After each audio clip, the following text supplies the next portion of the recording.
Excuse me. So you may ask, how are these skills developed? Well, they are developed through a process called myelination. So if you can picture your nerve endings and axons, dendrites in your brain, as the myelin sheath develops around the axons and dendrites, the signal is able to, electrical signal impulses are able to travel quicker. And if you can imagine, the faster the impulse, the better the skill. So when someone does practice, soccer practice, math practice, practice with any particular skill, what they're actually doing is developing that myelin sheath that runs along the pathway. Now, the more developed that sheath is, the quicker the signal gets sent and the more proficient you become in a skill. So, the more you do something, the more proficient you become. So, if we apply that to learning executive functioning skills and how children learn, well, children typically learn by seeing, they learn by doing, and they learn by getting feedback. The more that they do and see, the better they're able to learn a particular skill. So if you think of those sets of skills as, I need to learn how to stop what I'm doing. I need to learn how to begin something on my own. I need to learn how to organize my thoughts and my belongings. I need to learn how to monitor my own behaviors. The more that they have practice with those particular skills, the better they get at it. And just to give you sort of a point of reference, if you can imagine the average IQ in your typical student is about 100. So for a student with your average student, it's going to take them about 35 repetitions to learn something, to be able to recall it cold. 35 repetitions can seem like a pretty high number. So let's say if they're learning new vocabulary words, they're going to need to see and say those vocabulary words 35 times throughout the week before they can just call that out of thin air and maybe perform on a test. Well, our executive functioning skills are fairly similar to this. It's a skill that you need to develop. So they need to practice these skills upwards of 35 times, sometimes more, depending on what the situation is. And if a student's cognitive abilities are maybe a little bit lower, that number increases. Or if they're tired, the number decreases. So it kind of explains some variation in terms of picking up skills. Any questions as far as what I've gone over so far? So we may ask, how does it develop? What does this look like from the time that they're born till the time that they're fully developed? Well, it looks like this. You're going to notice that from birth to, well, you kind of see it peaks at about age 25. So, when we ask, why did you do that? Why aren't you thinking before you do?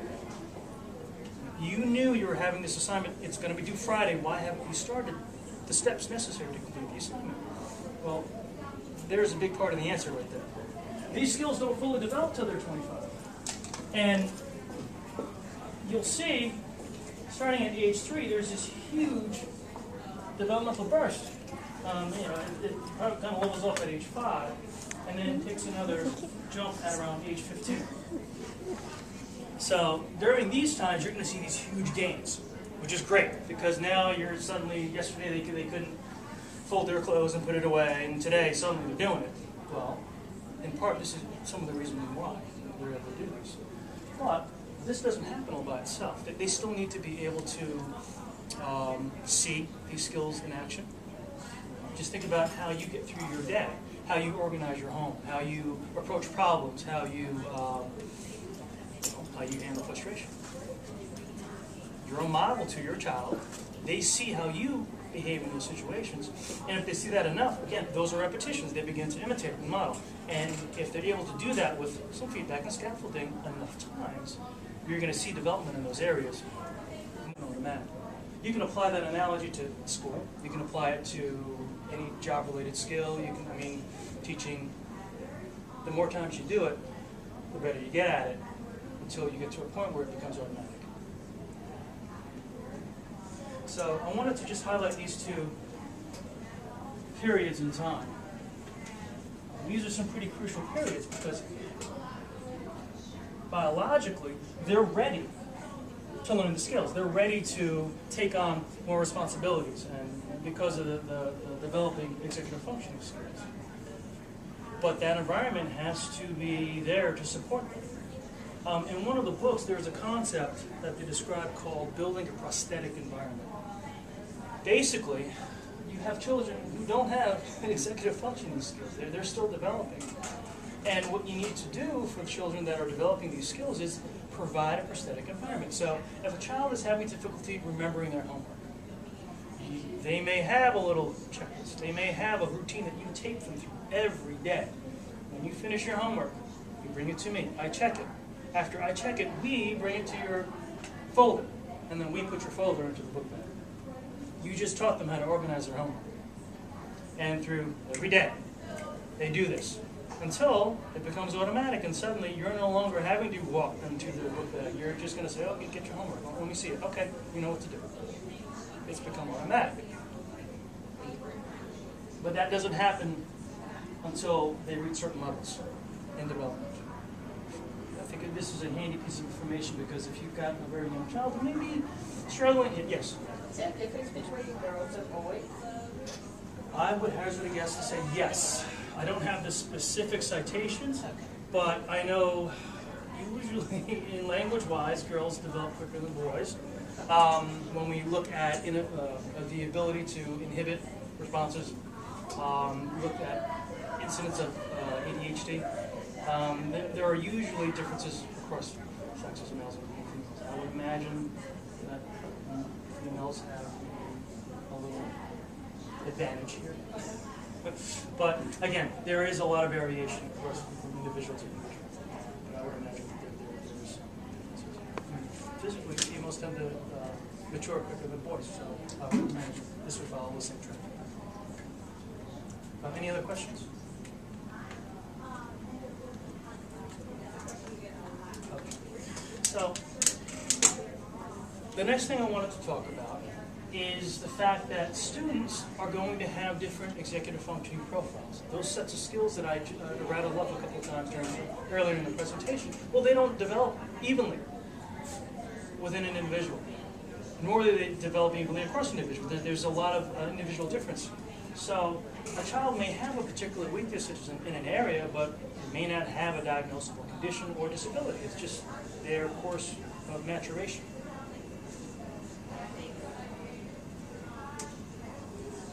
This graph, the primary purpose is to identify risk-taking behavior. You may see that when children reach adolescence, their executive functioning skills still aren't all there, and they're engaging in some risky behaviors. It's part of normal development, and you can see as soon as they start approaching their 20s, it drastically decreases. The reason for that is, well, their ability to monitor their own behaviors is improved. They're developing that skill to their potential, if you will, through the maturation process. And it's actually kind of interesting too. I've seen some data as far as like children with ADHD and engage in that high risk behavior. It follows a similar profile, except instead of being down here, it's actually up here. So they're still engaging in more risky behavior, but the severity, it follows this kind of a trend. It's just kind of interesting to do. Okay, so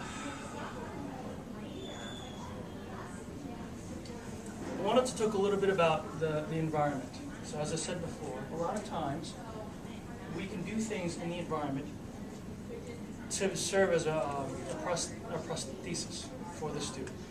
To-do lists are great strategies. In writing, visual organizers are great strategies. Calendars are excellent strategies. As adults, I'm sure that lots of us use smartphones, calendars, those little portable reminders. These are strategies that we've developed and found to be effective for ourselves. Well, children can benefit from similar strategies. Of course, they have to be age appropriate. If you have a first grader, and maybe we're not looking at a long to-do list. Maybe it's a picture prompt of a toothbrush and a set of clothes, and then maybe a dish for now it's time for breakfast. But as they develop, we can modify that tool to be developed to be appropriate as they get older. It could be a little bit more of a detailed list. Okay, my morning routine, and they know what that is. But then I got to pick up my sister. I need to pick up materials for my project on next week Friday. I got to pick up a loaf of bread for dinner. So it can be flexible. The other barrier that we run into is a lot of times children, they may know what's good for them, but I mean, how many children do you know say, oh, this is really good for me, so I'm going to do this all the time. I'm not going to need any reminders from my parents. I'm just going to do it because I know it's good for me. Well, that doesn't really happen. So what we have to do in teaching executive functioning skills is pairing it with some kind of a motivator. So executive functioning skills, using a strategy, it's a set of steps. It's a behavior. So if we have using my agenda book or using my calendar as one thing we would like them to do, well, every time they use the calendar, they could earn a little extra TV time. They could earn a sticker. They could get to pick dessert that evening. So now you're providing a motivator and pairing it with a strategy that you know will help them in the long run. And the more times you do that, of course, the closer you get to automaticity. And once that happens, it's just part of what they do. You don't have to prompt them. So executive functioning skills. It's usually described as, if you can imagine, a symphony orchestra. The executive functioning skills is the conductor. It controls a lot of different processes within the brain. So if you can imagine the different processes that go into starting a task on your own. Well, in order to start something on your own, you need to know what you got to do. So there's attention. You have to be able to attend to whoever is giving you the directions. Two, you got to figure out, what are my steps? What's most important? Is there a time limit? What do I need? So all of those things fall into the category of executive functioning. Without the conductor, or if the conductor is off tempo, slower, you're going to have a lot of difficulty. So your executive functioning skills control a lot of different behaviors that you will engage in. I'm kind of going over this again, but it really, if you can't inhibit a certain behavior, you're going to have a very difficult time. By behavior, I mean the urge to stand up, the urge to grab a snack, go talk on the phone, stare at something that's on the floor because you think it's interesting. If you can't rein yourself in, you're not going to be very productive. So when, I don't know if, who here has ever heard of the term executive dysfunction? It's a term that was pretty popular about maybe 5 to 10 years ago. And it really described difficulties that children would have in this set of skills. So these are the children that you would have to prompt and prompt and prompt and prompt and prompt over again to start something. Or it could be this, a child where you would remind them, don't do this because it's dangerous. Don't do this because you're going to get in trouble. But they still end up doing it. So when that set of skills, aren't functioning the way they should, you have children that forget things. You have children that get into trouble. Maybe their clothespin is moved down. To think about it a lot. So that's kind of what it looks like in the classroom. Okay. So at this time we have an activity. You're not listening to me talk all night. It's a matching activity. What I'd like you to do is maybe just pair off. You have cards. On some of the cards, you have actual executive functioning skills, the names of the skills. On the other half, you have a definition of what the skill is. I would like you to match the definition to the skill. Resists changes through routine. That's a big one we come into a lot. Acts out of control, has a low tolerance for frustration. Any questions as far as what some of these behaviors are? Yes. Oh yeah. Yeah. Now just because it's fully, so when I say fully developed, it doesn't mean it's an optimal level of development. it means it's as far as it's going to get with that person. And that could be any level that you can imagine. It could be sort of, highly developed, it could be compromised down here where they're needing some assistance. And in which case, they would have to really find those strategies that would support them in those areas. I think as adults, the one advantage that we would have is sort of the ability to think about what we're thinking. In time and experience, we begin to to see patterns. Well, gosh, every time this happens to me, I don't do very well. In this kind of a situation where I've got 3 or 4 things going on at the same time, something's going to crash and burn really soon. So I become aware of that and go, okay, maybe I limit the opportunities that I have to get into that kind of situation. Or if those situations arise, maybe I'm asking for assistance and saying, I'm going to need some help with this. I know that when I come in contact with this kind of a situation, I have difficulties doing X, Y, and Z. I think that's part of the development, is realizing where are your strengths, where are your weaknesses, because everyone has them. Executive functioning, dysfunctioning person wouldn't realize that, or would continue to get themselves in that situation. Actually, no. I had a very good friend who diagnosed ADHD. I went through graduate school with him. He developed a very interesting set of coping strategies. I'll just give you an example. We would study for our midterms, finals. And his way of studying would be to, he had a process of taking notes, recording the presentation, taking additional notes from the recording, summarizing them, highlighting them, and then putting them up on a wall lengthwise. And what he would do is he'd have a stack and he would pace, because he would always feel the need to move. And that's how he developed his strategy. I mean, he's a professor at a fairly well-known university now. He developed that awareness. Now, it took him a little longer. I mean, I think, let's see, he's probably about 70 years older than I am. But he found an interest. He continued to pursue the interest, and along the way, he developed some really good strategies for the weaknesses there. So when we talk about executive functioning, I don't like to talk about it in terms of dysfunction, because everyone has their strengths and weaknesses. We just have to figure out what they are and develop some kind of coping strategy to compensate.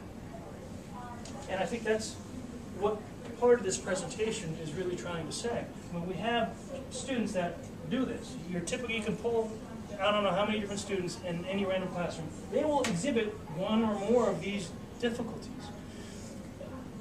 Not all of them have a disability. Not all of them have a condition that can be diagnosed. It could just be a normal part of their development. They're just struggling in this one area, and we have to find a strategy that's going to work for them. So, speaking of disability, so what is a learning disability? So a learning disability, it focuses on processes, brain processes, being able to process information visually, auditory, recalling information, memory. There has to be some kind of deficit in a brain process in order to be identified as having a specific learning disability, as it's called under IDEA. Now, children may present as having some of the symptoms that these children have, but they may not have a deficit in processing or brain function. So children that may exhibit some kind of weakness but don't have this particular piece, well, without support, without finding a coping strategy, they're going to present as maybe having a learning disability. Maybe they can't organize their information. They've never developed a strategy for that. You give them a writing assignment and suddenly, well, they can't write. I think they might have a disability. But in reality, all they may need is a strategy to approach the problem. Writing can be an incredibly overwhelming task because, well, you've got to take information in. You've got to sift through the information, what's important, what's not important, and remember the stuff that's important. Then you have to figure out what order I'm going to put this stuff in. And then you have to choose your words to get them down. And remember punctuation, capitalization, indent, am I on the line? There's a lot of things children have to do. And I think that's why many students, when they begin to feel that writing demand come on, sometimes they shut down, so I can't do it, I don't know what to do next. And they present as having difficulties with starting things on their own, organizing their ideas, recalling information. A lot of times we'll get referrals for students that they haven't found a strategy that works for them. And we sometimes we go through the testing process and determine, wow, there's no real discrepancy here. There's no deficit in process, if you will. They just need to learn a good strategy. And the reason for not developing that strategy, any number of reasons. I've had students that maybe they've missed 30% of the days that they were supposed to be in school. Maybe there's other family situations that just the parent isn't able to spend the time to show. The parent's working all the time. So, any number of reasons. I'm sorry, just like, in that case, it would just perhaps be, a strategy would be chunking it down. Okay, what's important here? Why would I need to write Exactly. what order would I put it in? It could be a checklist. It could be, first, what's your first step? Don't worry about the other ones. What's your first step? Okay, I got to read the story. Okay, second step. I'm going to go back and highlight important stuff. Third step, I'm going to write that important stuff down. Now you've got the beginnings of a writing process. I think what a lot of students struggle with is it's a process. It's not a single event. So when they come to that requirement, they're thinking, well, I'm just going to get my thoughts and jot it down, and then I'm done. And there are some students that can do that. See something, hear it, write it down, I'm done. But you have your typical student going, they're done, I'm not, there's got to be something wrong. And then maybe the parents going, well, maybe there's something wrong. And then it starts a whole bunch of steps in the process. But I find my son is exactly the same way that he would like to write. And he doesn't want, I don't think he has the patience to break it down either. He just wants to do, you read it and write it, and then, so ask the question, like, so what do you want to write? What is important? Those questions irritate him because he doesn't want to go through that processes. So, And then I can't go anywhere with that. so what you're trying to do is lend your child your frontal lobe. You're lending your child the strategies that you have learned to do the writing process. But what you may need to add to that is a motivator, because they don't want to accept what you have to offer at this time. So especially second graders, third graders, when they're really starting to get into the writing process, I mean, they've gone from just kind of reading, having things read to them, talking about things, which is easy, relatively easy compared to the actual writing process. Their motor skills are still developing. Some slower than others. And if by chance your child is sort of on the lower end of the curve as far as developing those fine motor skills, writing is going to be a nightmare. It's they know that what they're thinking and what you're asking them to do is leading to something that they struggle and they don't want to do it. So a good way to approach that would be, well, let me take you through steps, but let me also offer some kind of reinforcement, reward.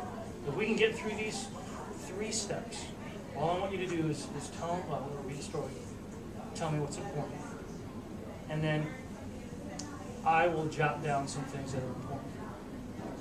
And then maybe there's a reward, there's a break or something. And then we're going to come back to this. So here are your notes. I want you to make sentences from this. Make 2 sentences. Okay, great, show me. Okay, good job. Make 2 more sentences. And depending on the writing demands, you could be done, or you could be halfway done.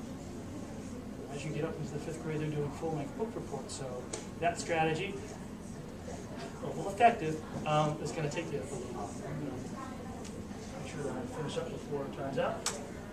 So what is autism? So autism is it's a disability that impacts communication, it impacts social functioning, it impacts a child's ability to recognize visual cues, recognize verbal cues. I guess one of the most pronounced symptoms is they struggle with taking perspective. They struggle with recognizing a sense of self, and because they struggle with that, they have a real hard time recognizing that other people are selves. And if you don't have that understanding, it's really hard to interact with you. You're sort of lost in your own, what's interesting to me, and whatever you're doing, I'm not even recognizing you. That's kind of how traditional autism presents. Now, there are different shades of autism, if you will. It's referred to the autistic spectrum disorders. You have lower functioning autism and higher functioning autism. Higher functioning autism actually kind of looks like learning disability, ADHD, and some emotional dysregulation, if you will. It's kind of a combination of things. Children that are higher on the spectrum will struggle with lots of executive functioning difficulties. Emotional control as well as metacognition. ADHD. This is a personal interest of mine. I actually did my dissertation on ADHD. So these children have difficulties with attending, with controlling impulses, and they exhibit a lot of hyperactivity across settings. It's not just one setting. It's got to be home and school. Or if you're older, it's home and work. And with this particular disorder, I guess one of the most debilitating things about it is you miss information. If you're not able to focus your attention, your teacher could be saying, this is the deadline for our project. Here's the handout. Please take it off of my desk when before you leave. If they miss that piece, they miss the project. So when we support our children that have ADHD, we spend a lot of time prompting, we spend a lot of time reminding, and taking them through specific steps. Okay. One of the last things we're going to do today is this activity. I want you to take a look. Let me hand this out real quick. I would like you to place a check in every box that you think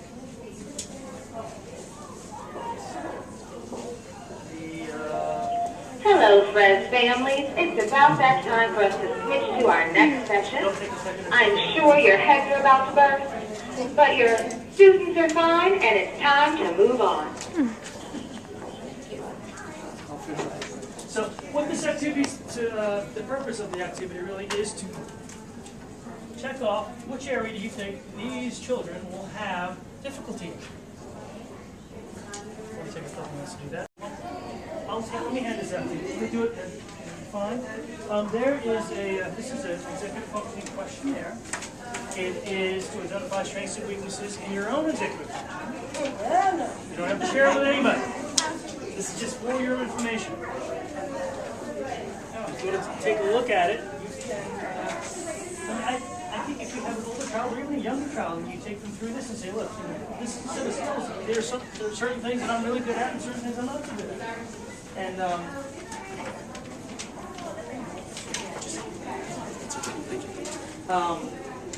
and that could be a great way to start a conversation about, well, what do you think your strengths are? What do you think you struggle with? And then you begin the dialogue of, okay, there are these skills that I need to develop. And it's an ongoing process. Look, mommy and daddy, I still have to struggle with this. These are my strategies. This is how I handle these difficulties. So, and then you're modeling this sort of metacognition about these skills. And that could be a really good foundation for talking about developing the strategies later down the line when your child might be struggling with it too. Instead of going, I don't want to talk about it, it's, oh, I remember that conversation. And this is what daddy does when he struggles with this activity. The last thing I want you to just briefly take a look at, you had filled out an anticipation guide early on. So if you just want to take a look at some of the answers that you put down, feel free to change them. So that is, that's the presentation. Thank you for joining me. Oh, thank you.